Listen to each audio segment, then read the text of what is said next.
to have a $1.7 billion contract be automatically renewed when we don't even know what happened with the first contract. That's just irresponsible with taxpayers' money. Senator Scott Wilk is one of many who's frustrated tonight after the state's COVID lab contract auto-renewed this weekend, despite ongoing state and federal investigations into the lab that were prompted by our reports. CBS 13 investigative reporter Julie Watts says new details on the federal investigation and what taxpayers actually got for their money. Yeah, regulators still won't release reports of their investigations into problems at the state lab. But in an interesting twist, we're learning more about what they found thanks to the high-profile Elizabeth Holmes Theranos trial. Now, the state's COVID lab director is the former lab director of Holmes' disgraced finger prick blood testing company, and court records reveal his license is at risk not because of the flawed tests at Theranos, but because of what investigators found at the state's COVID lab. The Silicon Valley trial of Theranos founder Elizabeth Holmes is a long way from Valencia, the home of California's troubled PerkinElmer public health COVID testing lab. But the state's lab director, Dr. Adam Rosendorf, has been traveling back and forth. Dr. Rosendorf, any comment on today's testimony? He's a key whistleblower and witness for the feds against Holmes, his former boss at Theranos.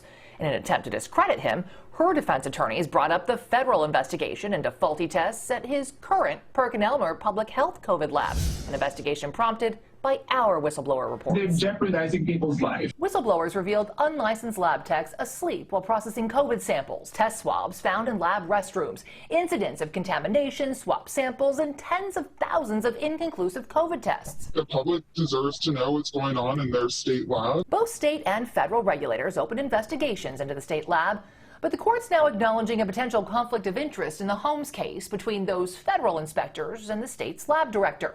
You see, the government inspectors who Rosendorf is testifying for in the Theranos case are the same government inspectors investigating Rosendorf's own work at California's COVID lab.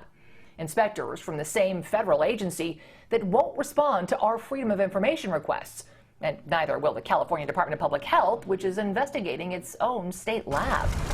But in court records, Holmes attorneys revealed inspectors found serious deficiencies within the state COVID lab, ranging from inaccurate test results to quality control failures. Concerns raised by our whistleblowers, and so severe that Rosendorf testified his license is in jeopardy. One more thing the state has not revealed to the taxpayers funding the lab. Really appreciate your efforts bringing this forward. We will continue to press until we get the answer that the public deserves. Senate Republican leader Wilk asked the Newsom administration to delay renewing the no-bid contract with PerkinElmer until the investigations are complete. In the meantime, the state's own public data reveals the lab hasn't fulfilled the promises made when the governor announced PerkinElmer's no-bid contract. We are demanding test results back within 24 hours, the latest 48 hours, and we have provisions in the contract to guarantee that turnaround time. But in the last 2 weeks of September, the lab returned between a third and two-thirds of COVID results in more than 48 hours and was among the slowest labs in the state. In October, their turnaround time was still nearly twice the state average. This was a big investment. Though Perkin hasn't been paid in full because they haven't fulfilled their end of the bargain. 150,000 tests a day. At its peak, the lab processed roughly a quarter of the promised capacity.